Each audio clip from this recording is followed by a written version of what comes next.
Welcome to Zombie Strains, the podcast where we watch every zombie movie ever produced. Yes, all of them. How many is that? The current total is more than 600, and we will try to watch them in order of release date, with a few flash forwards for fun. We look forward to watching zombie cinema evolve and become what it is today. I'm John, and I'm joined by my co-host Andy and our producer Brad. Join us for this journey to see which of us makes it to the end alive. Hello, producer Brad. Hello, Andy. How are we doing this week? Hey, John. Hey, Andy. Hey, John. Hey, Brad. Doing great. We have an exciting movie this week. Can I say that? And here's why Yeah. I find it exciting. It is The Frozen Dead from 1966. And the reason I was so excited about it is while I was watching it with all the schlocky stuff that's in it, I was like, yes, this is what I was expecting when producer Brad invited me to do a zombie horror movie podcast. Like it's got a severed head on a table and these arms sticking out of a wall, and like it's just kind of bonkers and fun in a way that I was hoping all the movies would be. So I don't know how you felt about it, Andy, but that's what I walked away with. Yes, this is a pretty delightful movie. Yeah. It has some set pieces. I think what I'm discovering is that over time, your brain sort of filters out all the boring stuff, you know? So like there is some boring stuff in this movie, which we will not burden you with, but the memorable bits are those wonderful bits that you remember from old schlocky movies. So Is it safe to say this is the only movie that you physically own? it is.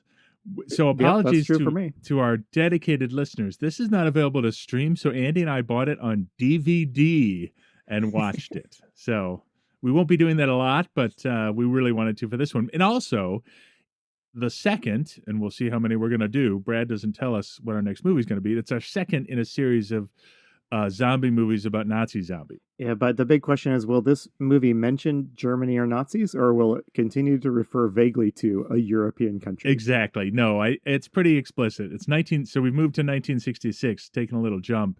And it's much more zombie, or it's much more Nazis as like horrific creatures than the last one. So, all right. So, hey, before we start, this is the part where I talk about anything that might be upsetting to hear about or any kind of troublesome content in the movie. This movie is pretty devoid of anything too shocking or transgressive, I would say, Yeah. John.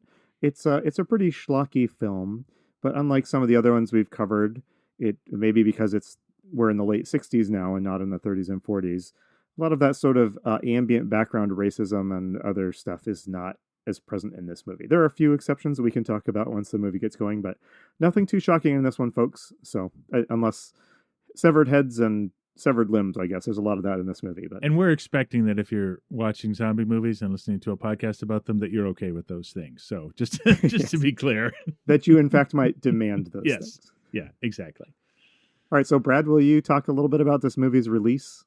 The Frozen Dead is a British film released in the UK in 1966 and in the US in 1967. It was given an X certificate in the UK, meaning it couldn't be shown to anyone under 16.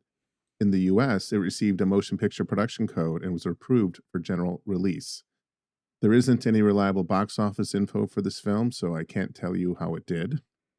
The film was written and directed by Herbert J. Lader, who also wrote and directed It. Can we talk about It for a second? We can. We don't have to go into details, but so first of all, if you're going to Google this, it's It with an exclamation point. It is the only other movie this studio released, and here's the one-liner on it, Andy. It is about an archaeologist who revives the Golem of Prague. Wouldn't you want to watch that movie? Yes. So we could go into it. I actually want to bring that up later. I read that description. I'm like, let's watch that one too. Like, why not? Yeah. The Golem of Prague might count sort of as a zombie adjacent for sure. Well, I actually want to talk about that when we get into the zombie bits here. So we'll come back to that. Okay. All right. The only other movie like that, did you watch Them? Yes, Them with an kid? exclamation point. Which Also with an exclamation mark, Yes. about giant radioactive ants. Radioactive that ants. was a glorious age of film when they just used those words with exclamations. Yes, But yeah. absolutely. Sorry, Brad, I interrupted. That's right. Well, Golden Star Productions, as you said, only did 2 films, Them and The Frozen Dead. And in the US, these films were bundled as a double feature. So it sounds like you guys would have been very happy to go watch this on a Saturday. For sure. Dana Andrews is the star. He's Dr. Norberg. He's best known for his roles in the 40s in both film noir and Western films. One of his famous films was Laura, directed by Otto Preminger. Anna Palk plays Jean Norberg. She was also in the British zombie film The Earth Dies Screaming. And if all goes to plan, we'll watch that in season 2 of our podcast. Alan Tilvern plays Essen, and he was the voice of R.K. Maroon in Who Framed Roger Rabbit. Oh. And the last name of note in the cast is Edward Fox, who plays prisoner number 3, who we come to learn is Norberg's brother and Jean's father. He was in The Jackal in 1973. He played the Jackal. And he was M in Never Say Never Again, which was Sean Connery's 80s return to James Bond. Yeah, he is a that guy of the 70s and 80s. He was also in A Bridge Too Far and Gandhi. So I saw him and I'm like, oh, I recognized him immediately, but this is an early role for him. So he's playing a shuffling zombie, and he just jumped out so clear to me as M from Never Say Never Again. It was a bit of a contrast. Do you think he looks back at this role as his most treasured and prized one? According to IMDb, he's still alive, so we could ask him. He probably doesn't remember it. He was born in 1937, but yeah. If you're listening, get in touch with us. Please. I want to provide a little bit of historical context for this movie. I want to go through a couple kind of what was going on in sort of the headlines and the box office, but I also then have some specific kind of cultural themes that were burbling in the background when this movie came out. So this year, 1966, the SR-71 Blackbird goes into service, a very space-age sort of aircraft, I would say. Batman and Star Trek made their TV appearances. The Beach Boys released Pet Sounds. The Fermi nuclear reactor in Michigan has a partial meltdown, which I would like to read more about because that sounds amazing. And Ronald Reagan is beginning his ascent as he's elected governor of California. And then Jack Warner sells Warner Brothers to Seven Arts Productions, which will be apparent in the credits of this film. Interesting. So there's a few things that I think aren't evident just from the date. These things sprung to mind. First of all, this movie is about Nazis who escaped justice in World War II. Right. Basically stories about Nazis who evaded justice and fled and blended into the background of different countries, whether it was in South America or in the United States. Those sorts of rumors started almost the day World War II ended. Yes. And although World War II was quite a while in the past. 20 years, 20 years ago for us is roughly 9/11. So, yeah. It's not that far in the past for these people. Exactly. And it wasn't that long. The vast majority of Nazi war criminals who were imprisoned were released in the 50s. And so I think, at least I wonder if there was a lot of this sort of pretty easy, I think, to imagine that a lot of horrible people had maybe blended into, maybe they were your neighbors now, right? There's a little bit of that Cold War paranoia. And so I think people were probably primed to imagine that there might be some faithful Nazis still out there, which is the centerpiece of this movie. Yeah, and what's interesting is, I don't know if this is the first instance of that trope. I'm guessing probably not. We'd have to do some real archival research to find out. But it became a popular trope in movies and TV shows and lasted for a long time. 1978's The Boys from Brazil, starring Gregory Peck of all people, was about a plot to genetically create a new Hitler. So it was this was a major movie trope for a long time in movies, which is interesting. And on top of that, I don't want to, again, John and Andy's History podcast will have to be a different show, but I think there was some knowledge of things like Operation Paperclip and other ways that the Allies recruited Nazi thinkers and scientists after the war to gain the benefits of their knowledge and their research. I wondered watching this if the character of Dr. Roberts in this movie, we can talk about him a little bit later, is meant to be a little bit of a stand-in for the Allies maybe collaborating with the Germans, albeit with a certain amount of naivety. I'm super curious about this because just to expand on that for people who don't know, a lot of the American rocket program, we're in 1966, so we are starting to launch orbiting rockets into space. And that program doesn't happen, certainly not as quickly as it did, without some of the Nazi scientists we recruited, basically gave a pass to and let live in the United States, right? So, So I think that's just in the background when you're watching this movie. The last thing I want to mention, I don't know the history of the use of cryogenics as a feature in science fiction films, but Yeah. I just want to point out in the 60s, home refrigeration probably still felt somewhat exotic. Yes. It hadn't really become widespread until the 40s or even the 50s.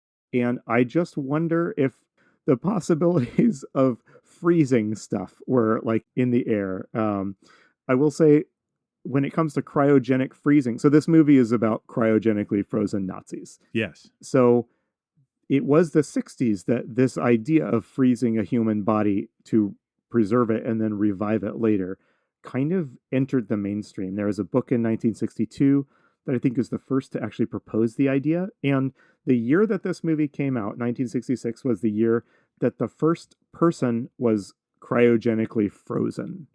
He later thawed out and they had to bury him, so it didn't work. It probably felt like an exciting and maybe a little bit transgressive science possibility at the time. Cool. So That's my idea. really long monologue about the history stuff. Do you have anything to add, Brad or John? Don't forget Captain America. Oh, what is Captain that's right. America He was doing at this cryogenically time? frozen, Oh, right? of course. Yes. Yeah. But not intentionally. Right. Yeah, I had forgotten that. So yeah. Okay, good one. Okay, well, can I give a brief summary of this movie? Please. And the plot. So this movie centers around the work of one Dr. Norberg, who is a German scientist living in England. Early in the film, he's visited by sort of two Germans, Lubeck and Tirpitz. The broad strokes of what he's doing is he has frozen around 15 Nazis and has them in his lab, and he has been conducting experiments, thawing them out and trying to get them to they are supposed to be the cream of the Nazi leadership, and he is trying to thaw them out and basically recreate Nazi leadership in 1966. This plot is thrown into a little confusion when his niece Jean shows up with her friend Elsa, and he has an assistant, like a lab assistant, like an Igor-like assistant named Essen, who further complicates this thing by murdering Elsa and taking her head and mounting it on a table so they have this disembodied living head of Elsa, and then things get even weirder. Is that a good summary of what we're doing here? It is indeed. Hey, John, so imagine you are a young actress in the prime of her life and you're auditioning for this. I had the same thought. Yeah. There's two roles. You can be the romantic lead heroine, or you could be the head on the table. And it's like, well, good news. We've selected you for a role in this film. Like, yes. which one seems like the better career maker? If you want to tally the numbers, Anna Polk, who played the romantic lead, she had 39 film credits, and Kathleen Breck, who played the head on the table, had 21. Oh, there you go. Oh, okay, yeah. I mean, there's just not a lot of range that you can evoke when you're a head on the table. Although she manages some. She does manage some, yes. We'll get to that. I'd like to jump into this movie here, but let's take a quick moment to just review the poster. The poster, I'll describe it. The poster I'm looking at, it's blue and white. It has a big tagline, "Frozen alive for 20 years. Now they return from their icy graves to seek vengeance." Yes. And so I have to say, this is not the first poster it is promising a slightly different movie than it delivers. And I always wonder, when you're making the poster and you have to change the plot to sound it more exciting, if there's any sort of self-awareness that sinks in at that time. But the Nazis don't really... Well, I don't know. We'll get into it. I do have one last production question, which I forgot to ask. Is this movie originally in black and white and colorized? Are we watching it colorized? It's a color film, but it looks, I couldn't verify, but Wikipedia says in the US it was often shown in black and white because it was cheaper to reproduce in black and white. All right. But it did start off in color. Okay. All right. So I wasn't sure because I'd seen some black and white clips and I was like, okay, but this is in color, and it didn't look like a terrible colorization job. It looked plausible, so I wasn't sure.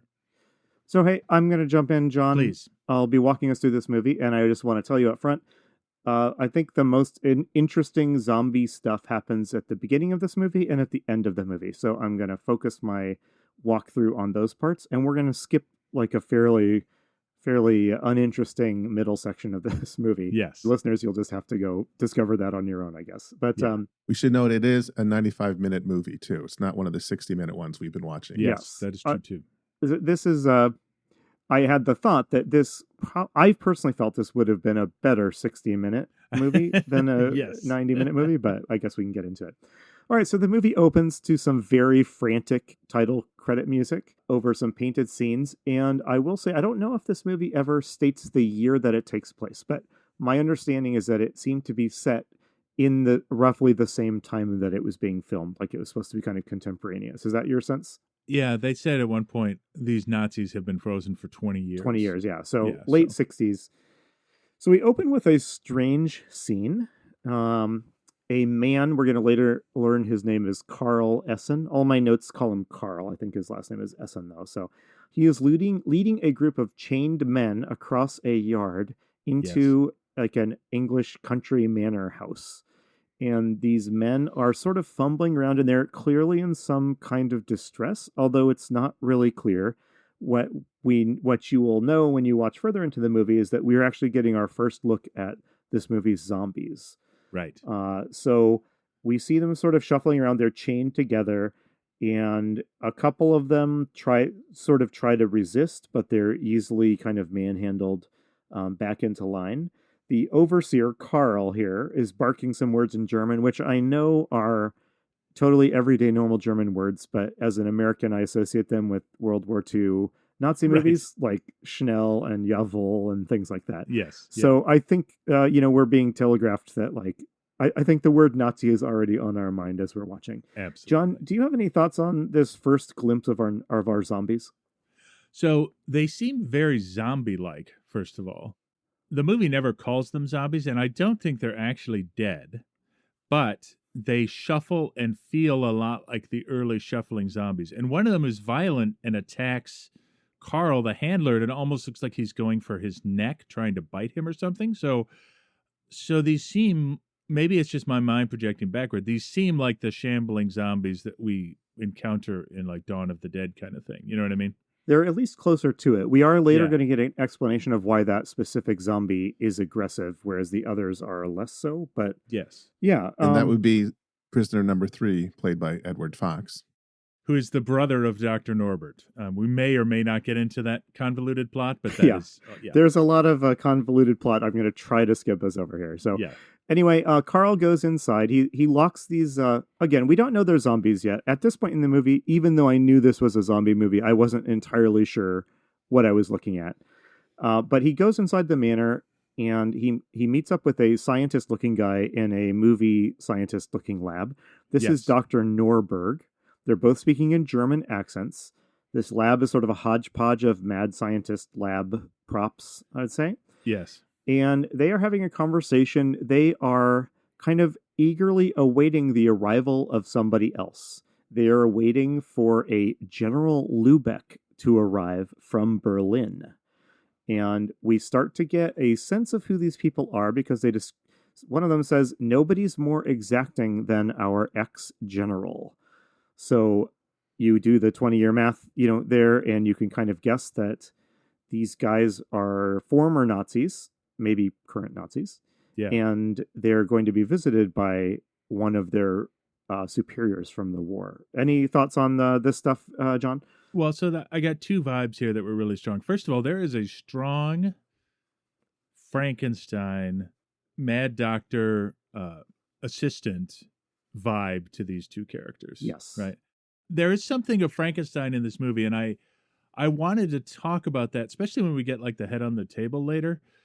This feels closer to like Mad Scientist Frankenstein than it does to, sort of zombie hordes kind of thing. And the reason I bring that up is the first time Brad and I ever talked about even doing this podcast. We were talking about what we'd watch, and I just made an offhand comment. I think, Brad, you said, well, would we start with Frankenstein? And I said, well, Frankenstein's not a zombie. He's a golem, right? We just talked about the Golem of Prague. So the vibe here has that Frankenstein vibe, and these zombies seem like zombies in other ways, but in some ways they feel like Frankenstein's monster. Do you know what I mean?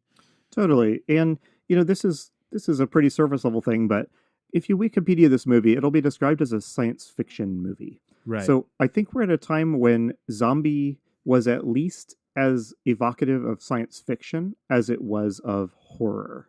Whereas today, I think if you see a zombie on a poster, that clearly telegraphs you're going into a horror film. And there's a lot of the equipment in his lab. It's just very lots of blinking lights and dials, like things that evoke science fiction. I think a little bit more than horror. Yeah, and the one actually, a lot of these movies we've watched so far, and I don't want to give this movie too much credit, but there's a relationship between Carl Essen, the assistant, and Dr. Norberg, where there's a little tension between them.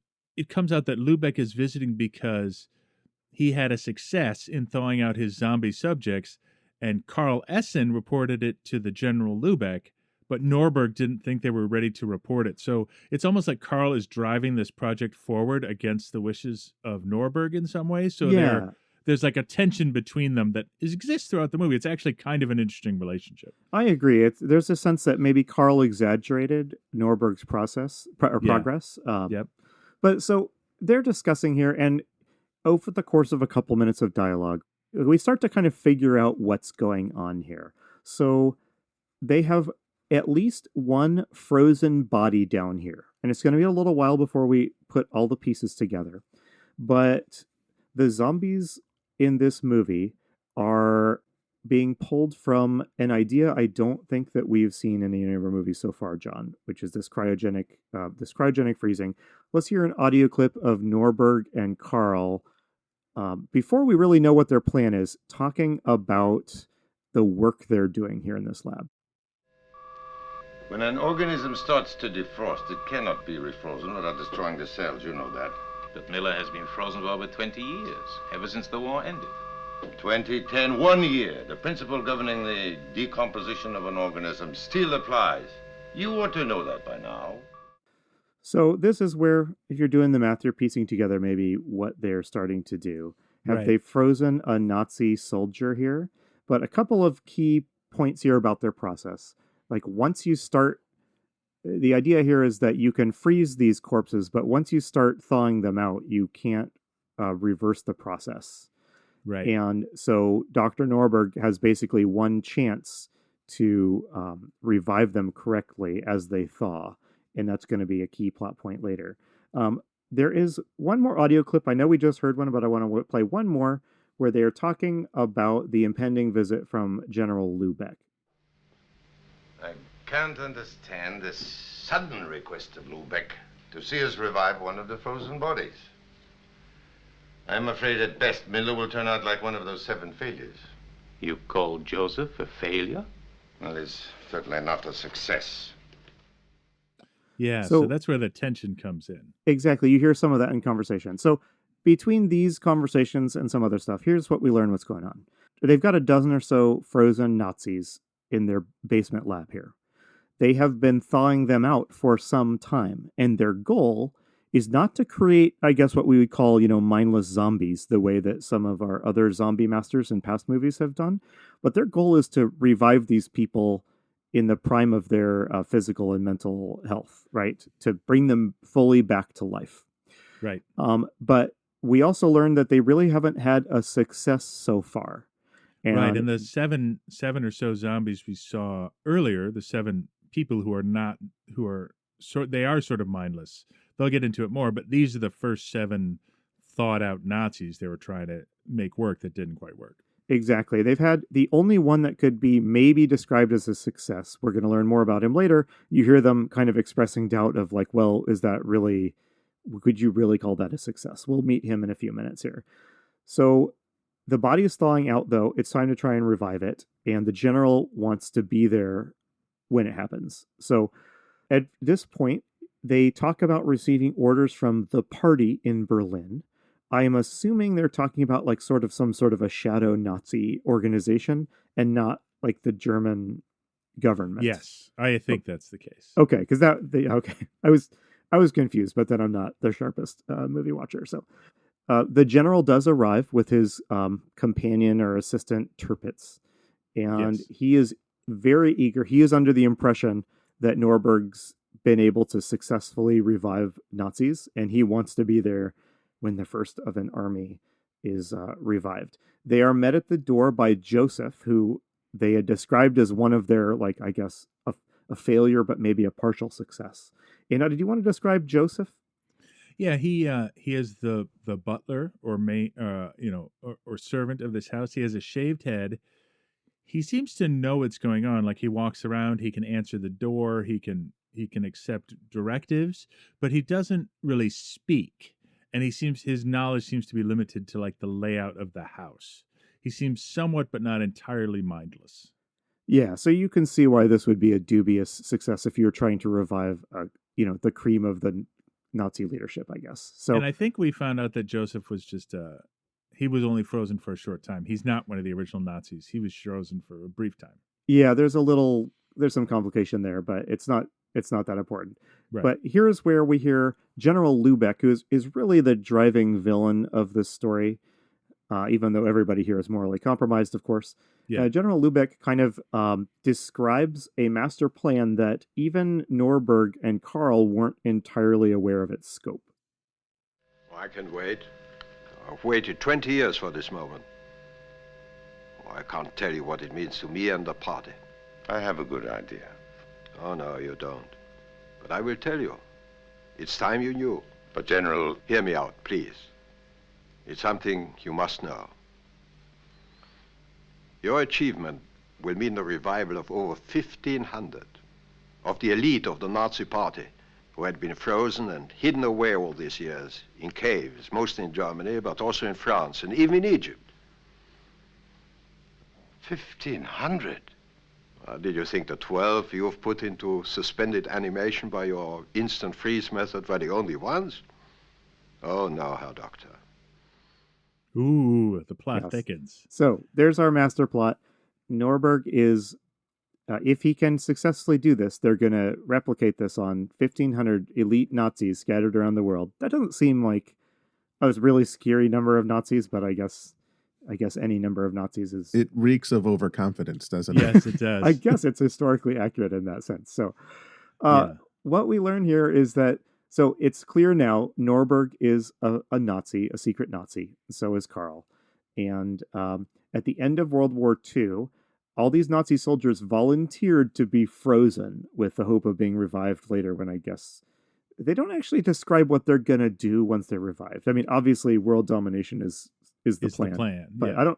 I would be curious, like, to get a little more detail than that, but we don't get it. So, but Lubeck is frustrated here because what he learns in the scene is that Norberg hasn't really successfully raised somebody correctly back to life from their cryogenic state. And there's I don't have a good audio clip of this because it is conveyed across several conversations, but I thought the science behind this is pretty interesting. I mean, by science, I mean movie Hollywood science here. Yeah. Here's what's been happening. Dr. Norberg can revive the bodies no problem. So, like, he can bring them back no problem as a sort of like empty animal shells, but he can't restore their mental capacity. And the way he describes it is that the brain is full of like different sections, each of which has a certain memory or a certain experience in it. But he's only ever really able to revitalize one of those sections, which means that when you revive, your entire mental state is dominated by that memory or that emotion. And so he sees this when he takes Lubeck to see sort of the failures, which are the zombies we saw earlier. And this is a really interesting scene, John, as they're in the kind of the little dungeon, meeting each of these failures in turn. Do you want to describe like this scene a little bit? It's interesting. It's almost sort of like a they're introducing like members of a family or something, and so as they introduce each of the revived Nazis, they say the name and they say, he's trapped in this moment where he was under fire or something like that. And so he sort of describes the moment in which each of them are trapped. And I think there's one who's just counting, but they all look like they have like OCD and can only engage in like one behavior. Yeah. And that's all they can do. They're all just reliving a moment and miming it over and over and over, whether it's crying. And one of them, who turns out to be Dr. Norberg's brother, his memory was of a moment of violence, so he's aggressive. So he's the violent one. He's the violent one. I thought this was an interesting idea, John. Yeah. There's, at some point, zombies and brains are going to become really closely linked. Right. But I don't know, and you correct me if I'm wrong, I don't know if we've seen a lot of brain stuff in these movies so far. The only one I can recall is from our last one, Revenge of the Zombies, where he points out that as long as their brain functions, they can keep going. And that's the only one from what we've watched so far of the older movies that I can recall. Yeah. So at some point, we have already seen a little bit of a shift from zombies as a purely supernatural type of being created by supernatural means by a sorcerer. Right. To zombies as sort of a scientific achievement, right? That a scientist brings into being. This movie, although it does have some supernatural elements that, in my opinion, lessen the movies, don't make a lot of sense. But generally speaking, these are science zombies, like purely science zombies. Yeah. Agreed. Yes. So Lubeck's mad about that. And you mentioned, John, that they introduced these failures like family. And I did think this was kind of interesting. These aren't the disposable, human chattel that most of the zombies in past movies were. No, they have names and they identities. have names. They have personalities, and they mean something. I mean, they're all Nazis, so they're bad, but they mean something to the Nazis who are trying to revive them. Obviously, one of them is Norberg's brother, but these are all. It's sort of suggested that some or all of these, they served together in the war. So that had a surprising impact in my mind on the general tone of this film. Just having the zombies be not loved ones exactly, but pretty close to loved ones that they're trying to bring back. Right. And there was one that is a loved one. So we keep saying Dr. Norbert's brother, but when we get introduced to Dr. Norbert's niece, we're talking about her father, right? Prisoner number 3. So there is a familial connection here, which I think becomes important. So the next thing that happens is, so we now know the plan. We know what they're up to. Norberg still has some work to do before he can do this process perfectly, but he's under a lot of pressure to speed up and figure out how to revive these Nazis. At this time, the movie changes, and we cut to 2 young ladies arriving at the manor.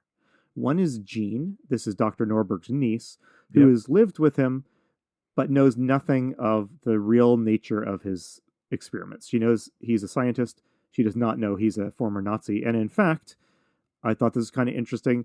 These Nazis are suggested that they told all their loved ones that they were the victims of the Nazis when they were in fact the Nazis in control. So I think Jean, the niece, thinks her uncle was in a concentration camp as a victim.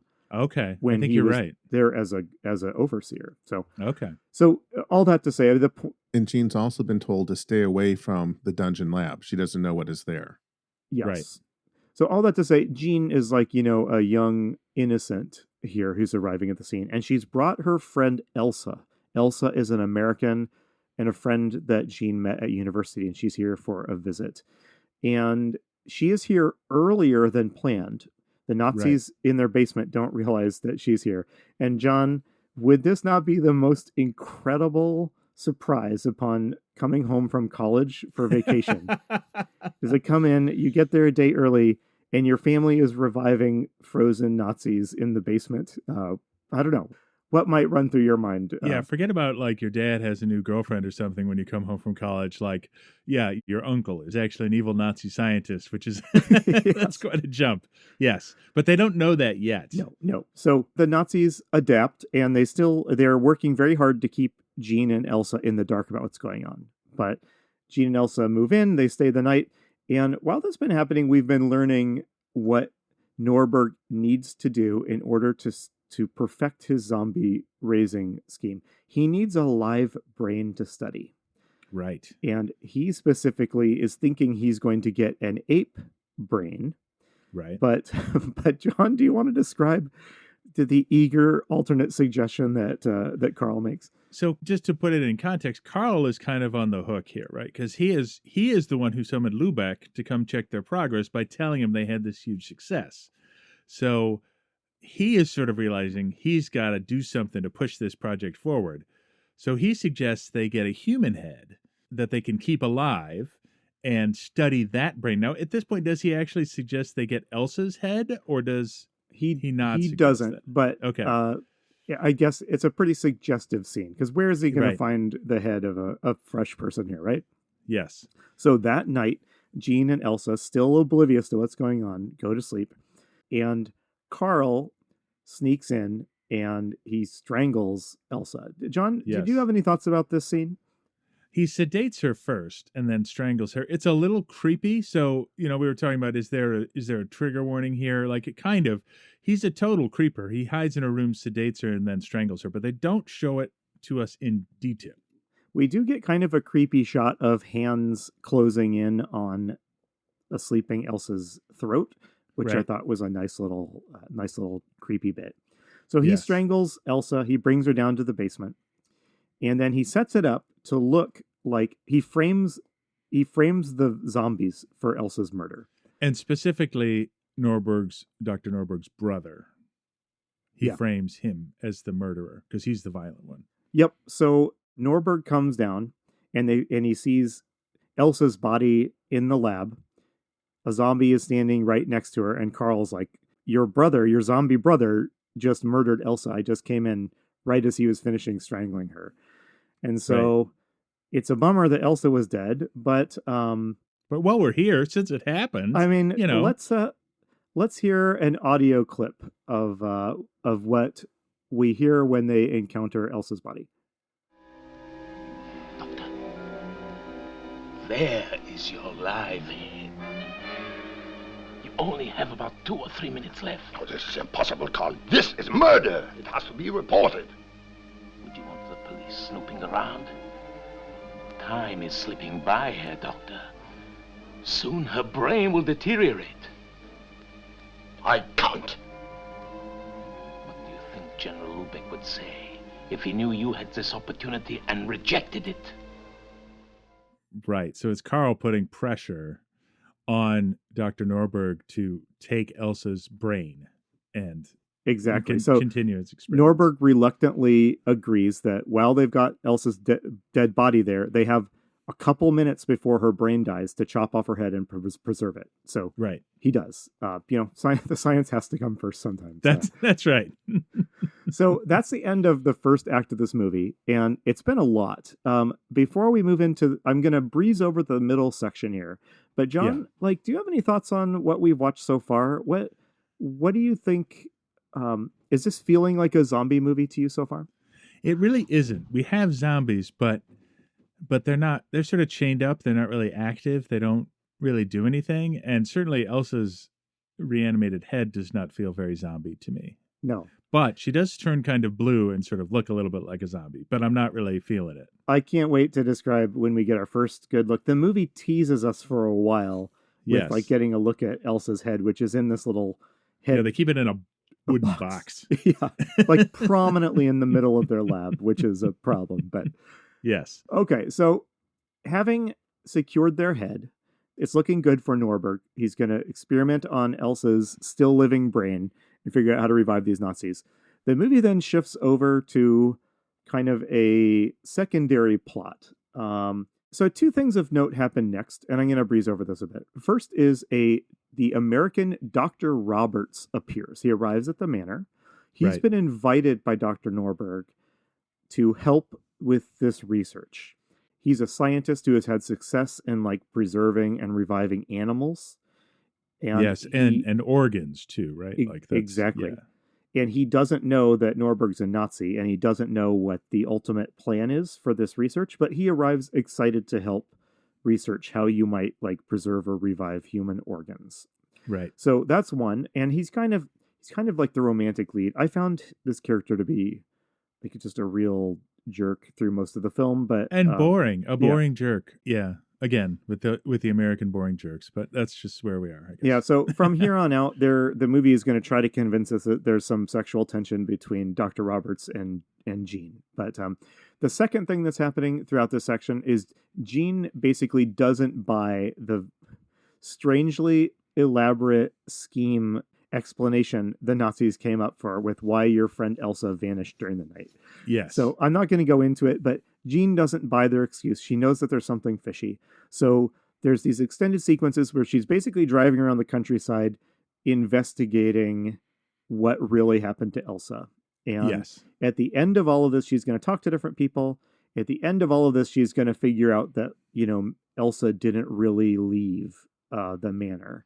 And then that's going to bring us back into our final act.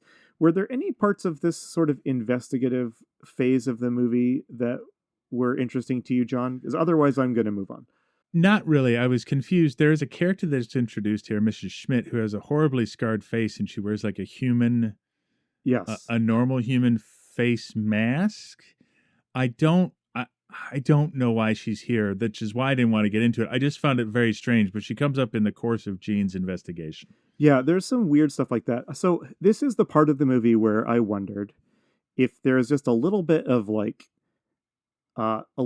kind of, I don't know if racism's the word or just sort of paranoia of like, hey, does your neighbor have a German accent? Do you know they're not really a Nazi? Because it turns out there's like a small network of Nazis in this town. Right. That has been helping out Norberg or whatever, which I don't know. I'm probably reading a bit much into it, but that's a lot of Nazis to wind up in rural England. It just seems. Yeah. The whole thing's very strange. But yes, other than that, we can brush past it. We just need to know that Jean is investigating Elsa's disappearance, and Dr. Roberts is getting in deeper with the young American doctor. And that the young American doctor, Dr. Roberts, is getting in deeper with Dr. Norbert and being drawn more into his investigation. Yeah. So in my notes here, I wrote that, quote, some boring stuff happens, but then it gets good again because we're about to see Elsa's living head in the cabinet. So while Jean is out doing her sleuthing, Norberg and Roberts get to work on their research. And that means giving Roberts a tour of the lab. We see a lot of living human organs preserved in jars. Yep. John, did you have any flashbacks to Maniac from this? I did. Scene? Okay. Yes, very much so. Like mad scientist, there's beating heart in a jar, just like in Maniac, 100%.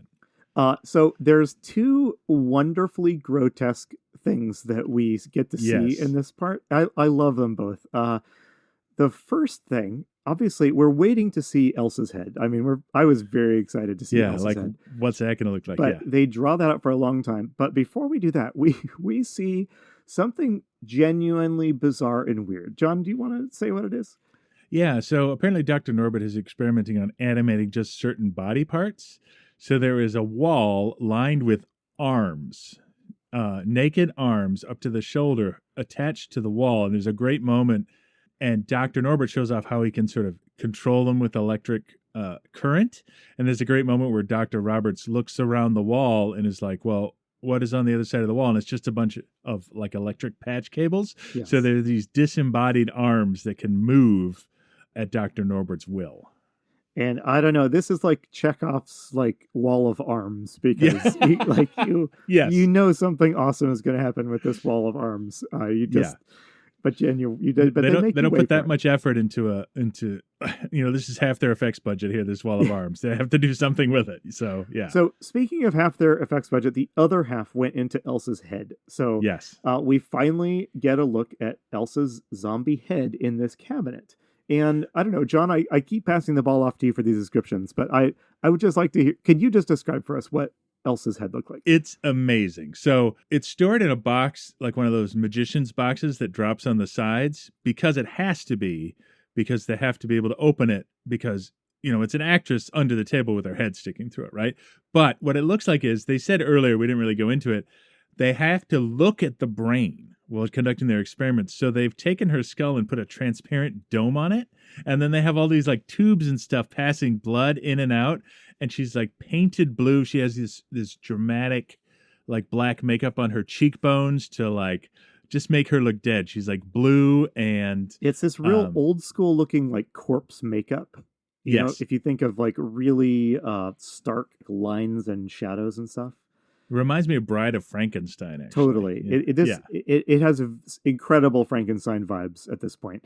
Also, the brain is pulsing, so I don't. Yes. I like the idea that our brains are creepily pulsing all the Yeah. time. Yes. I suppose that's because she's got all these tubes going and electrodes plugged into her and stuff. But yeah, it's amazing. the head is amazing. This was honestly genuinely my favorite part of this movie. I loved every minute of this film that was in which Elsa's head was in the shot. Yeah. Because it's really creepy. She looks very zombie-esque, but at this point in the movie, she's clearly alive, but she's not really responsive. And Right. the most she can do is give these sort of hateful stares at Dr. Norberg. Yes. So she can't speak at this time, so she can't tell Dr. Roberts like what really happened to her or anything like that. But she seems to be able to hear and understand. She's aware of her existence as a head in a Correct. box. So I wanted to say, so obviously most of these shots were they had the actor sticking her head through from like she is under a table and she stuck her head through a hole in the table. But there are like 2 shots where I couldn't figure out how they did it. Oh yeah. I was wondering if those had stuck out to you. There were 2 shots where I just didn't see how they could get a body under the table and not without having it be on camera. And I was wondering if there were some special effects used for parts of this. But if that didn't jump out to you, then probably I just am overthinking it. Yeah, I might have just made the assumption like it's so obvious she's under the table and just sort of glossed over it. Usually it is. That's why it was weird the couple times I was like, where are they hiding her? Oh, interesting. Well, if you notice, no one passed behind the table. And I think if they had, you would not have been able to see them because they had like either a projection of film or something to make it look like you can see under the table. That's what it was. That must have been what it was. Because that's what it was. It looked like you could see under the table. And Okay. Well, that was a pretty good effect then. I got to salute them for that because it confused me. So a lot of things are going on, but the zombie Nazis are starting to get like kind of restless. Yeah, can I actually can we take a step back for 1 second? At some point late in the first act, early in the second act, we see this giant door in the lab open, and there are these 3 zombies frozen in like a block of ice. And I thought that would be Chekhov's frozen zombies because I was sure at some point they were going to thaw these 3 out and they were going to attack somebody, and they never do. But that's one big thing is that there's these zombies in this block of ice. You're looking at me like I'm crazy. Like, didn't you think something was going to happen with them? No, I agree. I mean, somebody meets their fate in that Yes. room with those zombies. But I agree with you. Was it weird to you that these zombies were all frozen in their like full military uniforms? Yes, it was. I mean, yeah, I don't not want their to see hats. I don't want to see naked zombies either, but it just seemed kind of funny that they're they were wearing their German full military regalia. uniforms. Like you could put them in like just some overalls or something. Because like if somebody comes in and sees your lab, you could say, well, they're just frozen people. But if they're wearing like Nazi uniforms, they're like, no, they're not German. I don't know what you're talking about. Like that's kind of a giveaway. So the movie proceeds like this for a while.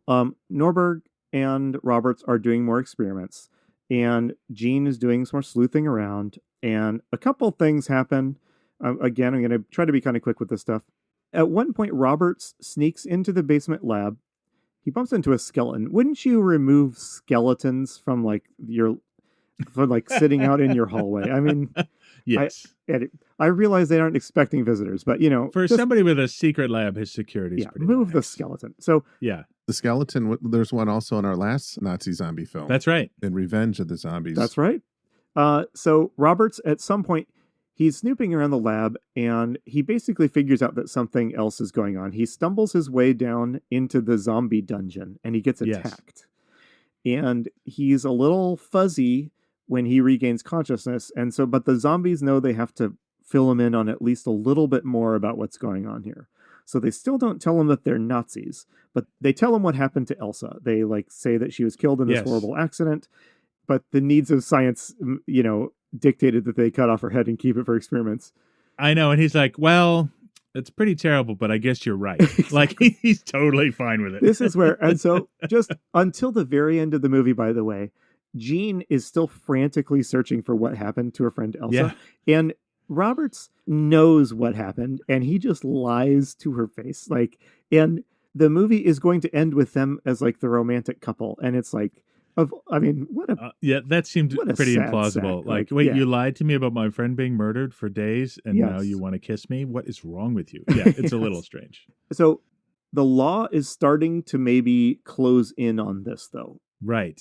And General Lubeck is starting to put the pressure on to get this done. Exactly. So Jean, with her sleuthing around, she went to the authorities, and while nobody expects that they have a Nazi zombie operation on their hand, the local police commissioner, he stops by to visit, and like there's just people are asking questions, and so there is the sense that like the clock is ticking for them to get this project complete. And General Lubeck in particular is getting pretty super villainish at this point in the movie.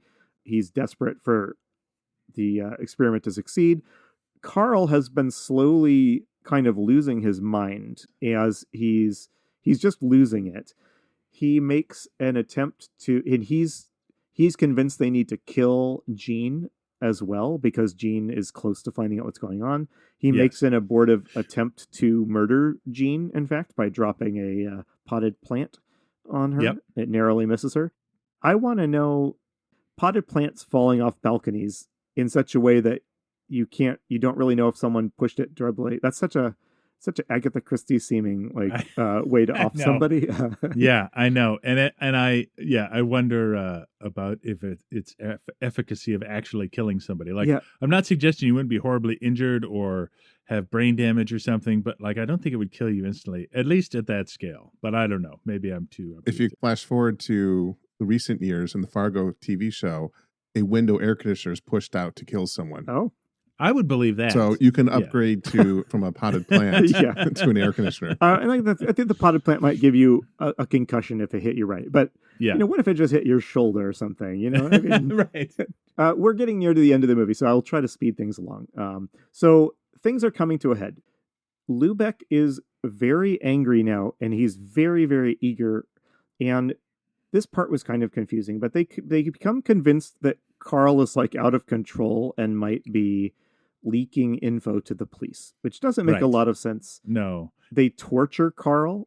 Like at some point he had to acquire some bodies and they accuse him of stealing. Well, I don't really know. What happens is they start interrogating / torturing him to figure like what's going on with you, Carl. And he reveals like he's the weakest link or something. Exactly. Yeah. He reveals something that I had just assumed this was what was happening already, but he reveals that the body parts that he had been providing to the doctor weren't from like the morgue. They were from people he was killing in the nearby countryside. So even though these are Nazis, that's a little shocking to them. So it's Carl has been going rogue for a while, and he's like this kind of loose cannon here. And how do they silence this weakest link, John?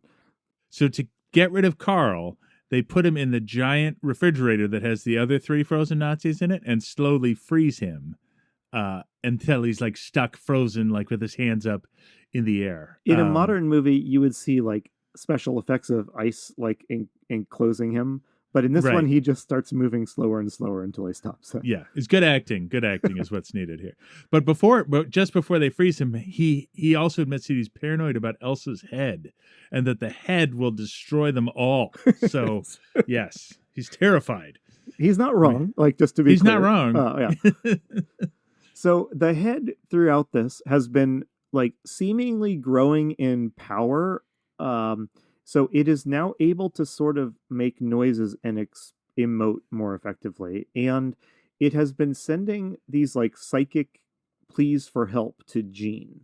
Yes, which have been getting stronger. They're getting stronger and stronger.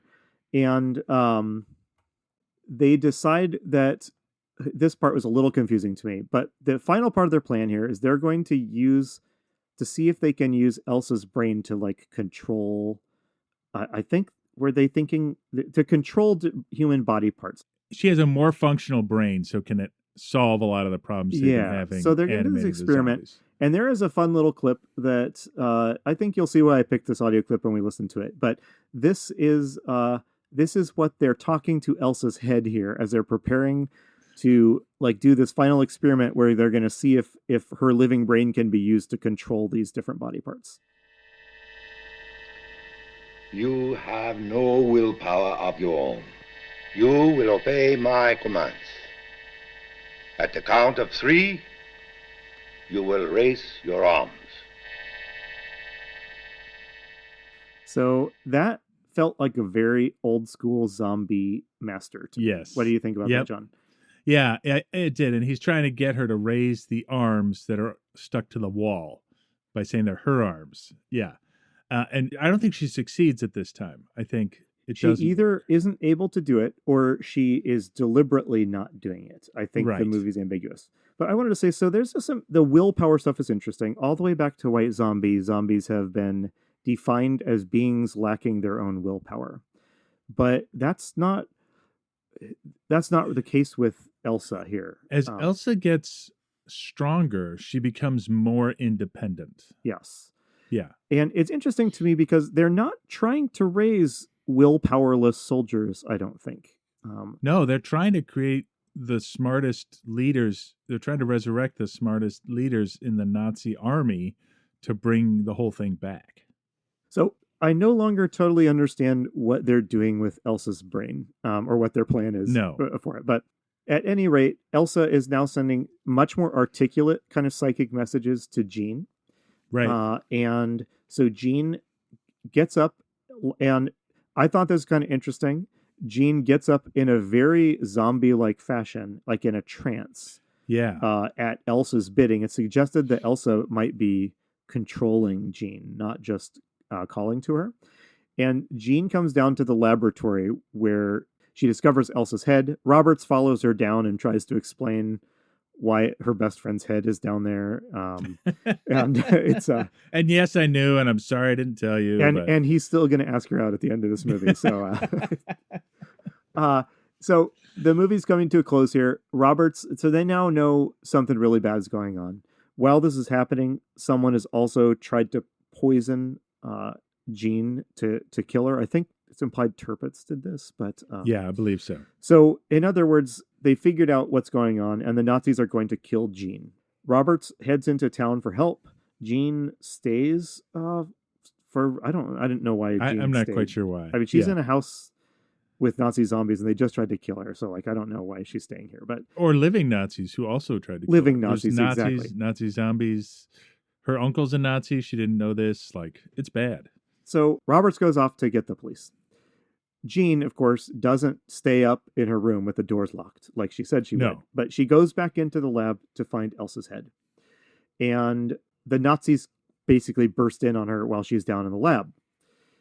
Norberg remember who is her uncle, tries to explain to her why he has the insane corpse of her father locked in the dungeon basement down there.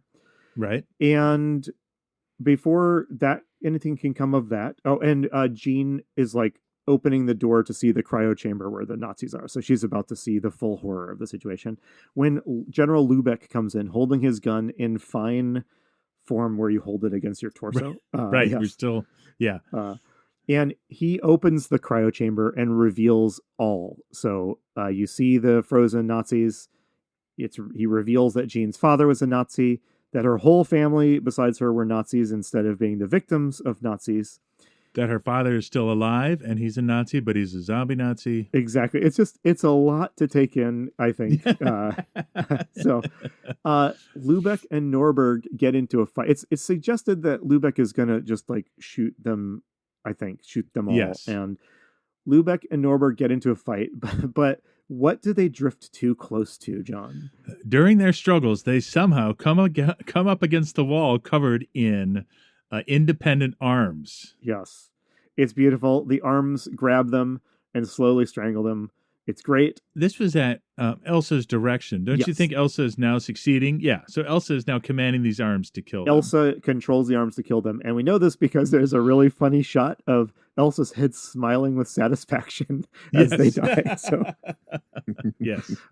So the police arrive. I thought Jean was dead here in this scene for a minute, but I did too. But she's alive in a minute later, so I guess not. The police arrive, they round everything up, and then... Oh, wait, there's one thing I want to go back to, though. The other thing that happens is that Jean is almost strangled by her father. Yes. Who she's just... And Elsa uses her psychic powers to stop this from happening. But we think Jean passes out. So I thought she was dead. But I think it's important that her father is the one who does the strangling. I think so. I think I know where you're going with this, John. Yeah. Yeah. So the movie ends with what I would say kind of a genuinely creepy thing. The movie ends with everyone crowded around Elsa's head while it begs them to bury it. And she's just repeating the words, bury me, bury me, bury me. And then you get credits. All these movies are so funny. No need for like a wrap-up scene. It's just like, okay, story's done. The end. So this movie sort of solved our problem of having a 5-minute act 3, but they solved it by having a way too long act 2. Yeah, by having like a 17-hour act 2. Yes, exactly. Okay, John, that is a wrap on the Frozen Dead. So now we got to ask our questions. So yeah, we watched this because the last movie we watched was from 1943, and it featured Nazi zombies. That was Revenge of the Zombies. So, right. Do these feel like cousin films to you? So they both feature a German doctor using zombies to further an evil plot. I think two things. Again, 1943, they don't say zombie or German or anything, but his plot is to figure out how to create zombies to create an unstoppable army. And here we're trying to thaw out former German soldiers to conquer the world, though it's a little more hand-wavy how they're going to do that. So they are cousins in a sense. I guess my issue is the zombies in this movie feel actually less zombie-like than the zombies in Revenge of the Zombies. Yes. They don't even say the word zombie in this movie. They Can don't. we be clear about that? Yeah. They don't. And I mean, in this movie, I felt sorry for the zombies in this movie. Yes. I mean, yeah, they're Nazis, so of course they deserve their zombie fate. But, when you see these pitiable people down in the dungeon, just like trapped, reliving one moment of their life. Yeah, and none of them are reliving a happy moment. It's all some horrible moment, right? So, yeah. So that was interesting. I don't know that any of the movies we watched so far have invited us to really, empathize with the zombies. We've had a few. But this one does, we've had a few heroes, like, get zombified or threatened with zombification, but it's not the same. I think this was asking us to, like, think of them as human beings. Yeah, and I wonder, like, I think we're so used to like giant hordes being mown down by Brad Pitt with a machine gun or something that there really is no sort of empathy for them. But I think we're going to run into movies sooner or later where we do feel empathy for these poor souls that have become zombies. And I think that's a pillar that I didn't pick out, but I think it becomes important later in zombiedom. Yep. So let's keep going through our questions. Is there a part? I would add that for me, this film was the first one where the zombies are Nazis, where in the last one they were just raising the dead to help the Nazis. Good point. And going forward, that's when we have the sudden increase of Nazi zombie movies. Yes, that's a good point, because the in Revenge of the Zombies, the zombies are mindless and have no control, and the Nazis are gonna take advantage of that to their own ends, whereas they're trying to revive these people so they're actual Nazis again. Yeah, it is interesting. When I think of zombie movies, there's been some recent ones. Like, did you watch Overlord? I did not. And when I think Nazi zombies, I think of like mowing down hordes of, zombies wearing SS outfits or something like that, right? Right. But this movie is quite far removed from that type of over the top Nazi zombie, and I don't want to credit this movie too much, but this movie really, it has more empathy for what's going on here than I think we're going to typically be experiencing in movies that have Nazi zombies in them in the future.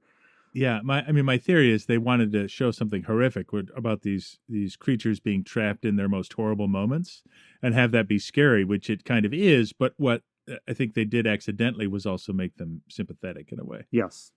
All right, so is there a hero party, John? Well, I feel like the only hero is Jean, because Roberts is in on the plan. Yeah. Yeah, Roberts, what a tool! Like so this is why I wondered if are we supposed to be kind of contemptuous of or morally uncomfortable with Roberts in the same way you might be morally uncomfortable with allied scientists and governments making use of German Nazi technology, research, and science with better goals, but drawing on that fruit of that poisonous tree. Like, do you think that he's a stand-in for Americans? I do, and I think it's an interesting question because, first of all, this is an English film, and England didn't get a bunch of rocket scientists out of this deal, right? So they're in a position to sort of make this judgment, and I feel like he's incredibly callous. Yes. And I think the only reason, and he's incredibly like, well, this technology is worth it, so I don't care about their politics kind of guy. I think he becomes a romantic lead because it's necessary because of the film, of the time. But I think there is a judgment here on Roberts being like incredibly morally flexible in what is clearly a black and white situation. Do not raise Nazi zombies. We've talked about the kind of two types. One of your pillars, which we'll get to in a minute, is, tough moral decisions. And right. I think in modern zombie movies, the tough moral decisions often look like, what parts of my humanity am I willing to cast aside in order to survive? Right. But the movies we've watched so far, the moral decisions have generally been more like, what parts of my humanity will I cast aside in order to make progress? Yes. And Dr. Roberts here is instantly swayed by the promise of like, but won't the science we can achieve be amazing? Yeah, he doesn't even think about it for a second. He's like, yes, yeah. Exactly, I agree completely. So it doesn't help that he looks like Norman Bates. No, so he looks kind of creepy. So, how many survive from our hero party? I guess if we're saying our hero party was Jean, then she does survive the movie. Yeah, I guess we could say it's Jean and Elsa, in which case only Jean survives. But Elsa's not around long enough as a hero to sort of fulfill that. So, Jean does survive. I think she's it. Is there a zombie horde in this film, John? Yes, because there's a group of them, and some of them are violent. So I'll say it's a small horde. Yeah. There's a horde of arms on the wall, and too. and the zombie arms. Sorry, I forgot about the zombie arms. I don't know how I could do that. Is the world threatened in this movie? Yes, but not in the way that other zombie movies. The threat to the world is that when these people are revived, they'll actually go back to being their own Nazi selves, and that's the problem. But I would say, technically the world is threatened, because if they succeed with this plan. Now, the world is saved, but the world is threatened. Yeah. So it is interesting. The creation of zombies is the fail state here, and not the goal. Right. So that's a great way to put it. The Nazis don't want to rule the world with zombies. They want to rule the world with them, their greatest minds. Right. Did any of these guys look like the Nazis' greatest minds, by the way? I don't know. But, they look like a bunch of enlisted men to me, but what do I know? So, John, let's talk about what type of zombie strain we're dealing with in this movie. I do think this is a new strain of some sort. What do you think? Yeah, the movie itself is a mad scientist movie, but I think the actual zombie strain is new because they're not the mad scientist zombies we've run into occasionally before. Yeah. I am pretty curious about the hyper focus of all the brain talk. Yes. Because in modern films, brains are mostly just the place you need to shoot the zombie to kill it. But I do think that there's been a pretty noticeable shift in what is kind of the defining element of a zombie. And here it's like a physical organ that can be scientifically manipulated, which is quite different than past movies we watched. Right. And I think zombie number 3, a.k.a. Norbert's brother, a.k.a. Jean's father, a.k.a. Edward Fox, is a.k.a. M from Never Say Never Again. He could be considered a template for future zombies. He's immediately violent. He's violent all the time for no reason. He even attacks his own daughter, which we're about to talk to. But it is a different zombie strain, but I wonder if, a creator could look at all these zombies and pluck that one out and say, I want to make a movie about these kind of zombies. Yeah. You know what I mean? I am intrigued also by the idea of the zombies kind of reliving moments from their life. I've seen that in other stuff. In The Girl with All the Gifts, do you remember there was a zombie, mother pushing a stroller? Yes. And Yes. I've seen this in some other media too. This idea, that just enough of their memory or personhood remains for them to repeat, tasks that were important to them. I think that is an interesting, interesting. idea. So, okay, let's move on though. We got to get through your 4 pillars of the zombie movie. How does this movie stand up to them, John? What's the first pillar? Well, the first one is an apocalypse, which I would say no. It's a threatened apocalypse, but we're not in an apocalypse, So Yep. I'm going to pass on that one. It's not contagious. There's no contagion here. Now, tough moral choices. What do you think about this one? I'm to the point where like they're making moral choices, but they don't seem that challenging to them. Sort of back to your point of just sort of hand waving any moral difficulties. Yeah, What do you think about these that? are mad scientist moral choices, which Yes, they are moral choices, and they are maybe a little bit tough, but nobody really wrestles with them. There's a little bit of hand wringing about like we shouldn't have murdered Elsa, but nothing that really rises to a meaningful moral choice, I don't think. No, but the big one is loved ones turning against you. Because at the end, first of all, Elsa uses zombie arms to strangle people, but she doesn't love any of these people. But Jean's father does try to strangle her and almost succeeds. And I think there's something really scary about it. And I wonder, I'm starting to think about the Cold War and paranoia.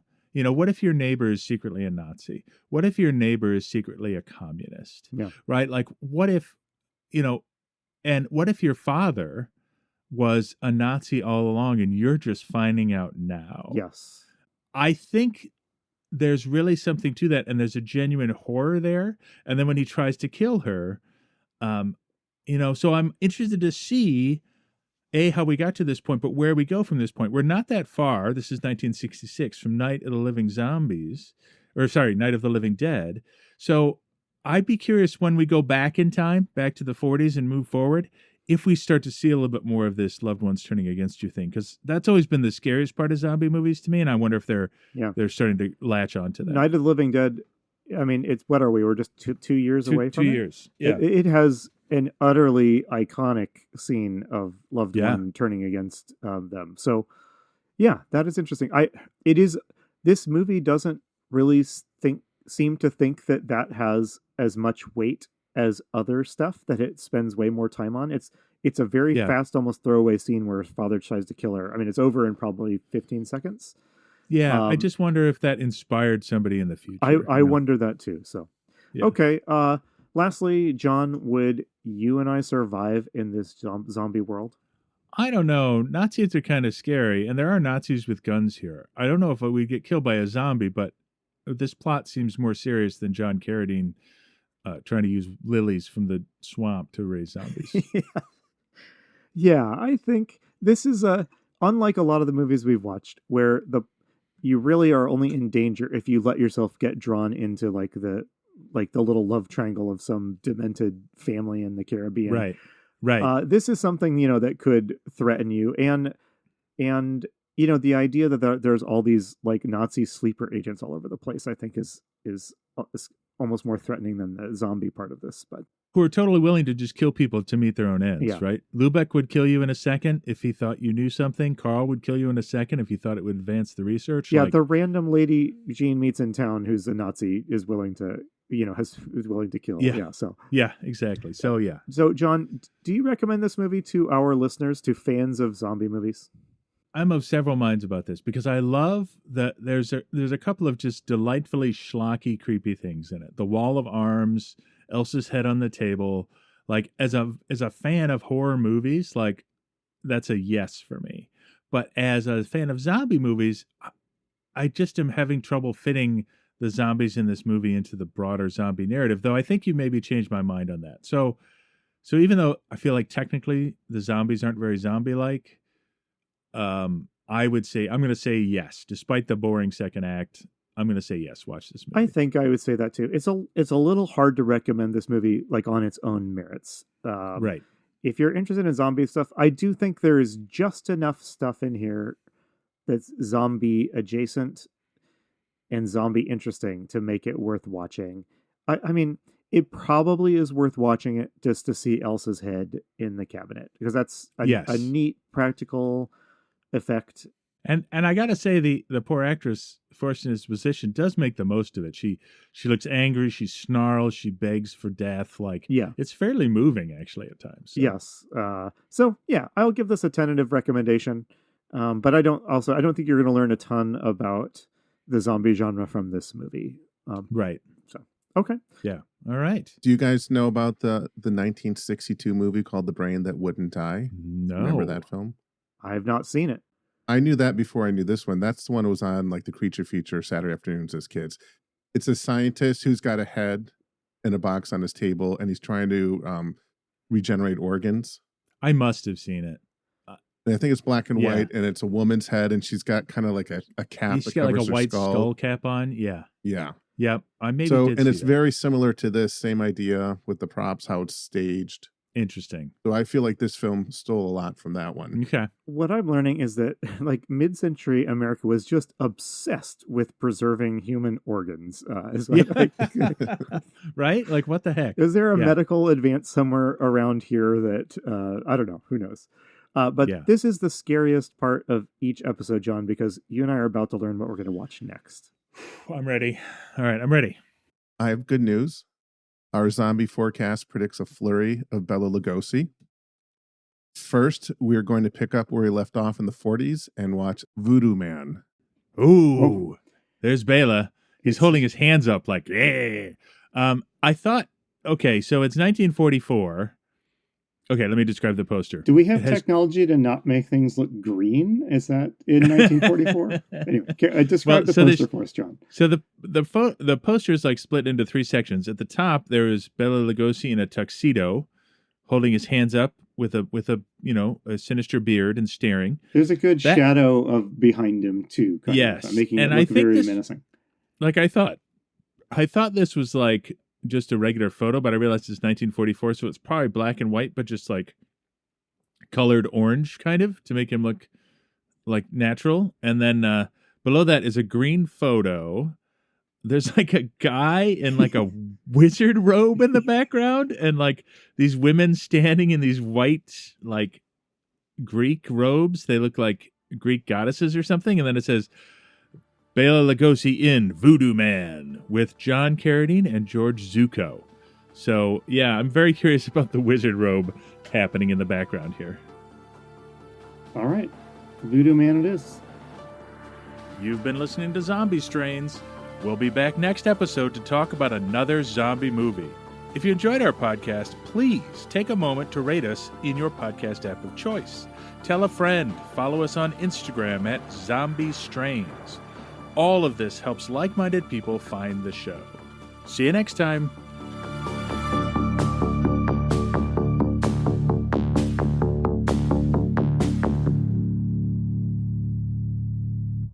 Hello, everyone. Welcome to this Zombie Strains addendum. Just John and Andy here. We decided that even though we are devoted movie followers, the goal of this podcast really is about zombie cinema. And it's not that we don't like TV. I think Andy and I watch TV all the time, but we really wanted to keep the focus there. Having said that, in the year 2025, we have a giant zombie event, which is the second season of The Last of Us. So we are going to talk about that briefly. We'll do one addendum now, and then when the series wraps, we'll probably do another addendum just to sort of track what we learned. But yeah, we wanted to talk about it because we think it's important to keep current as well. So speaking of which, hi, Andy. Hey, John. So one thing I wanted to talk about to start this. So one thing we're not going to do is we're not going to summarize the episode. We both just watched the first episode of season 2 of The Last of Us. Now, there will be spoilers because it's inevitable, but we're not going to do a summary of the show. So we're not going to give away all the plot points. We're just going to talk about the zombies and spoilers for season 1 for sure. And then something about season 2 might slip out, but we're not going to get into super detail. So right. Yep. So just real quick, Andy, you have one advantage here that I do not have, and I think we should spend a couple minutes talking about this, the video games, of which I don't know how many there are, but I think you've played them all. Yes, there's 2 video games. Okay. I've played them both, and I I consider them collectively to be one of the highlights of my video gaming over the years. Yeah, I have not played it, but I could tell you I have this distinct memory of that first game trailer for it, where you're following the camera and that person falls out of the window, like that whole scenario, and just being absolutely fascinated by it. It didn't look like anything I'd seen before at the time.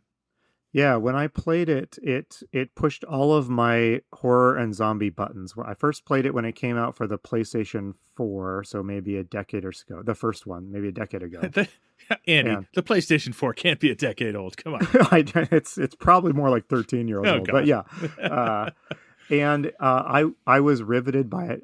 Both it and then later when its sequel came out, they were games where I just didn't do anything else for a week until I beat those games. Like family life just got put on hold. So, Right. So yeah, the video games are near and dear to my heart, both of them for different reasons. Right. I have somewhat complicated feelings about both of them, and that's one of the reasons I love them, is that I wrestled with each of them in different ways as I played them.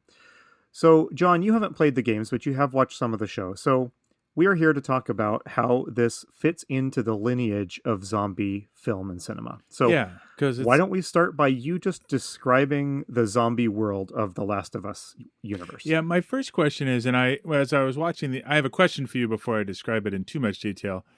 In the episode from last night, from Sunday, there was a moment where they're in a market, and it says something like, employee of the year 2003 or something. So my first question is, are these set in like the 90s? And then Yes. and then we jump forward. So basically they're set in today, but if an apocalypse had happened 25 years ago. Yes, I think Okay. that's what they're going.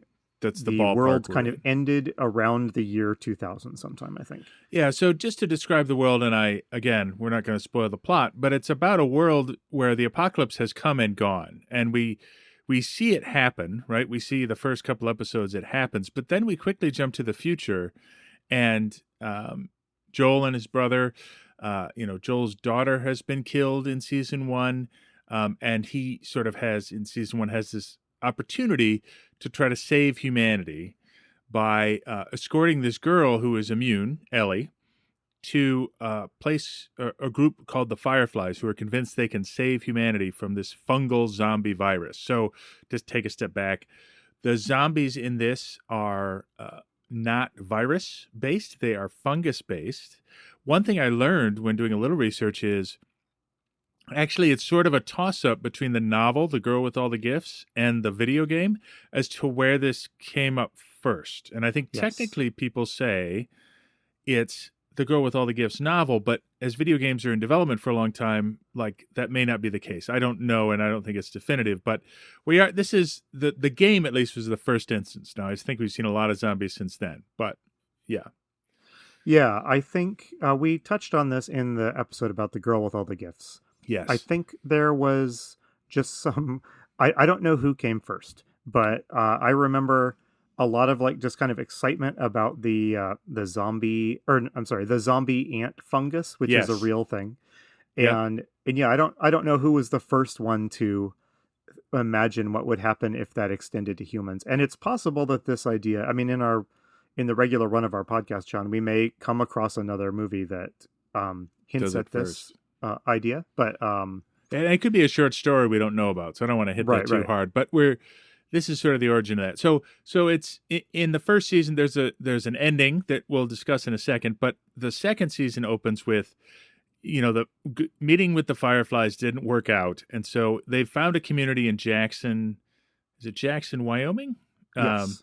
That is fortified, and so they're now living in that community. And Joel is using his skills as a builder to help the people, secure their town and make enough space for all the refugees that are coming in. So do we want to talk about that end of season 1 choice now? So here's my proposal, John. Let's walk through our 4 pillars of the zombie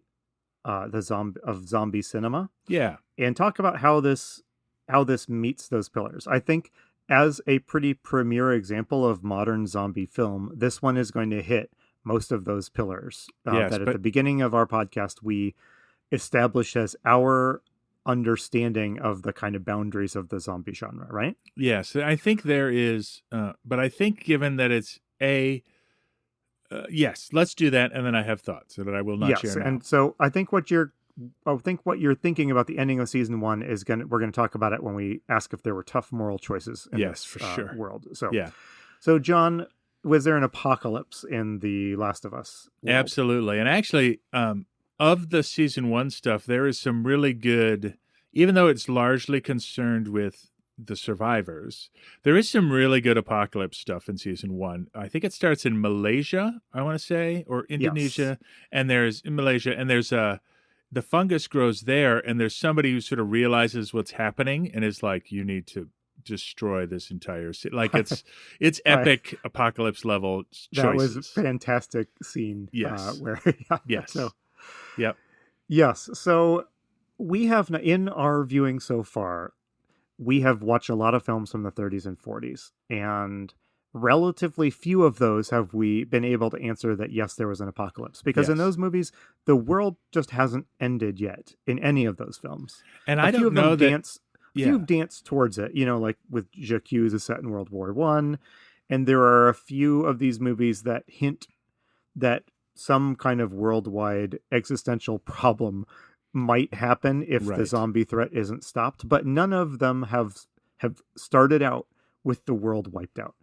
And I'm curious, and I don't know if we'll run into it in our run through zombie cinema or if it's another piece of genre fiction, but what's the first movie where there's an apocalypse where humanity loses, right? I just don't think we're up for that attitude-wise in an American film in the 1940s. I just don't think that can happen. So it feels like something that we're going to get in the 50s during the early scary parts of the Cold War, doesn't it? Yes, I feel like that's true. Yeah, but we'll see. So what's next? We will see. Yes. So does this world feature a contagion? For sure, and it's very clear. Well, two things can happen. You can just get infected by the fungus in the wild, but more relevant is if you're bitten by a zombie, you get infected by it, and you will become a zombie. Now, they don't call them zombies. They compare them to zombies, but they're people who've been infected by a fungus who have lost their will. Yes. And I don't know, some of them are dead and some of them aren't. Also, these zombies are easier to kill, but that's a different story. So let's pause on this one and ask a question we ask of all of our movies. Yeah. So we have a contagion here that spreads zombiness. What is the nature of this zombie strain? And are we dealing with something? Are we dealing with something new? And yeah, that's a great question. I mean, if we hadn't seen The Girl with All the Gifts, we would say yes. But I think it is new in the sense that it is contagious. It is new because the fungal zombies are new and behave differently, and they're not necessarily reanimated corpses. So, we get that in The Girl with All the Gifts as well. They could be people who are still alive but infected, if that makes sense. Yeah, this is definitely a zombie world in which it's legit to ask the question of, like, is the person still in there? Because you can get zombified by this fungus zombie virus while you're alive. In fact, most people, that's what has happened to them. Yeah. And the characters in the show, when the bulk of the show takes place 20 years after the zombies rose and the world ended. So most of the characters are kind of beyond these sorts of, like, oh, I wonder types of questions. Right. Nobody's trying to figure this out anymore. They've settled into the rhythm of survival. Yes. So the show doesn't really ask these questions, but it asks us, it invites us, the viewers, I think, to ask these questions. Yeah, I think so. Especially as we see a couple of people that we kind of like get zombified. All right, John, this is the biggie. Are there tough moral choices in the Last of Us universe? Absolutely. And I think this is the key difference in the most modern of zombie media, given the influence of The Walking Dead, is that the tough choices become the bulk of what the story is about, right? I completely agree, yes. I think that's The Walking Dead, and this shows, too, is that the tough moral choices, or as somebody once said to me, John, it's not about zombies, it's about people, right? I think that it's people in extreme situations trying to survive, making choices, and the choices are hard in every episode, and and it is so hard to make a good choice in many of these scenarios. And I think that those tough moral choices permeate the show in a way that it doesn't in any of the movies we've watched so far, and I think in any movie we're going to watch for a long time.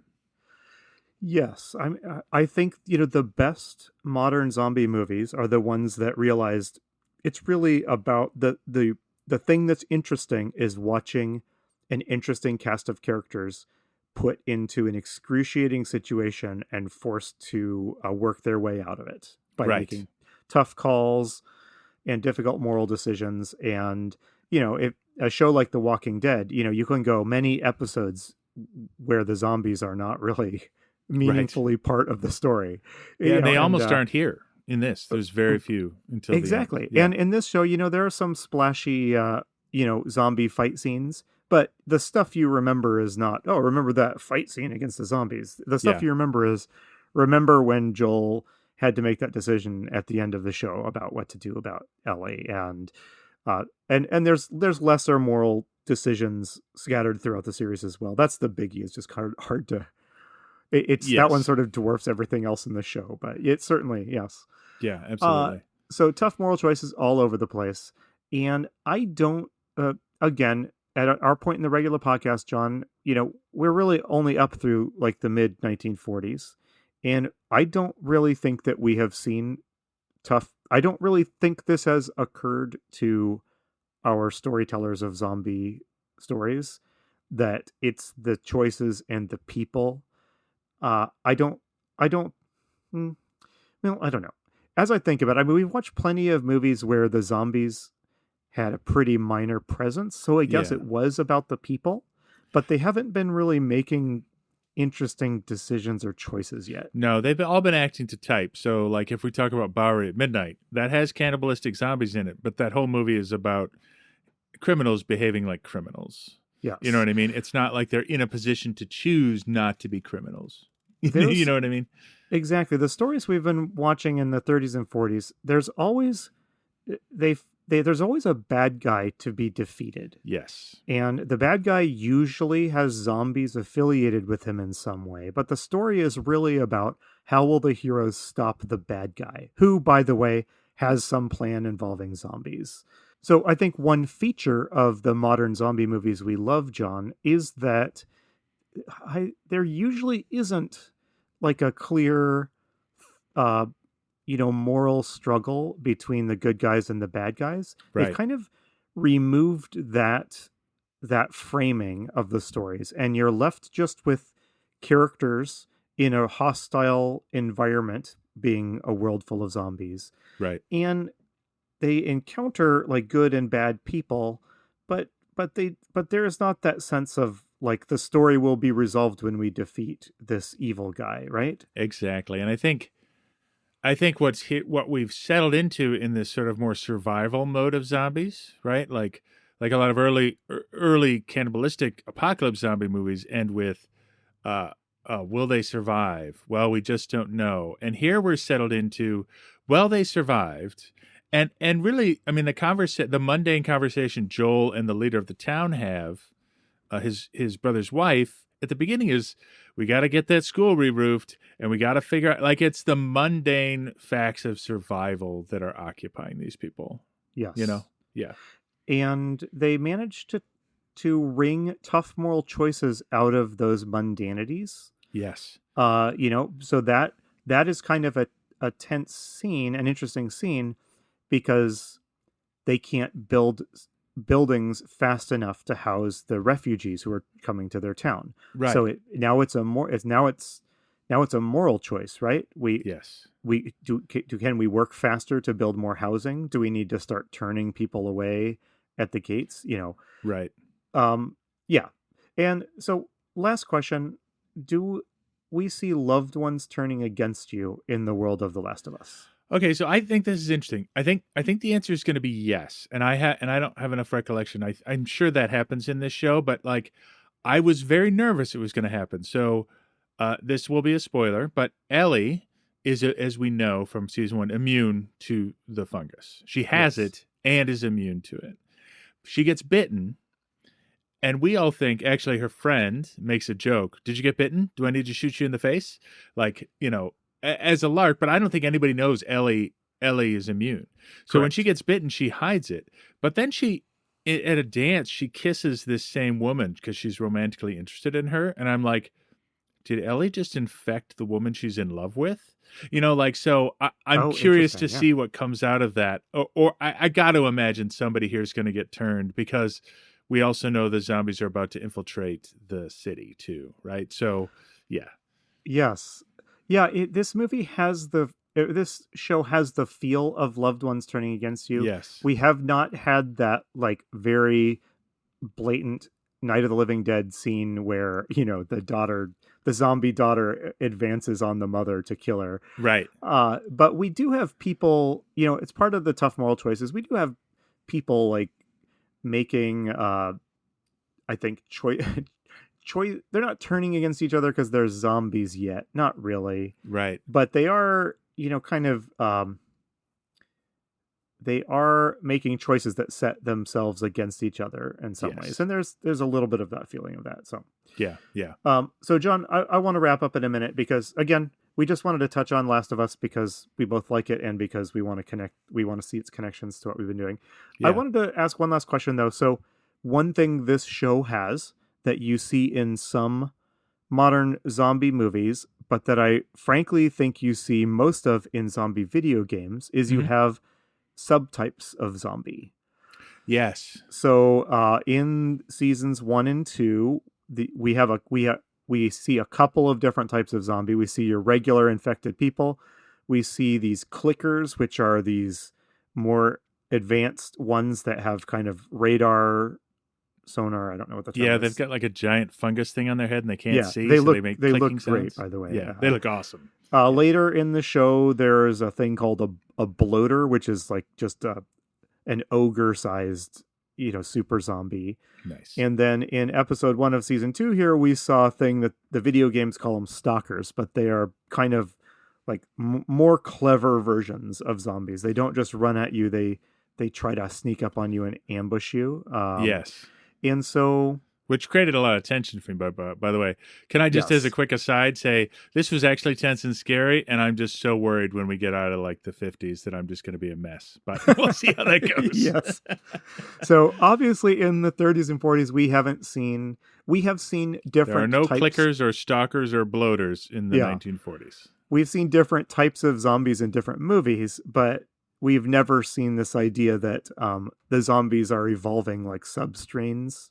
That's a very video game idea, because in a video game, you need much of different enemies to keep it interesting. Exactly. Because you're going to play for longer than an hour and a half.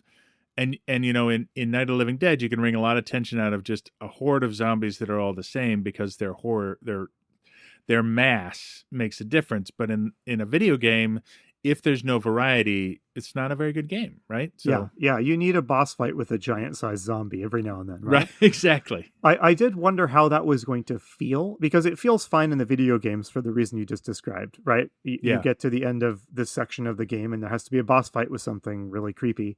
Right. I wondered if that would feel really artificial, but the show has emphasized the like hive-mindedness of the zombies in a way that the game doesn't. And I think if we allow that there is this, planet covering fungus that is sort of has some kind of feral intelligence. Yes. I think you could make a case that it might start modifying zombies to do different types of tasks, if that makes sense. It does. And I think, the stalker that shows up in this episode is interesting, but the way they weave it in is not just to have a different kind of enemy, but to create tension. Oh no, there's something we didn't know about. Yes. What does that mean for humanity? And that scene, minutes before that stalker appears, they kind of play this up because Ellie and Dina are hunting some regular kinds of zombies, and they're almost making a joke out of it because they've done it so many times. Yeah, there's nothing, they've seen it all, in their years of survival. They've seen it all, and then here we have this new type that they have not seen, and we the viewer have not seen them either. So So okay. Well, I think we leave it there. So, folks, we'll come back in, approximately 6 weeks and with another one of these little 20-minute addendums to talk about how this whole thing came out for us.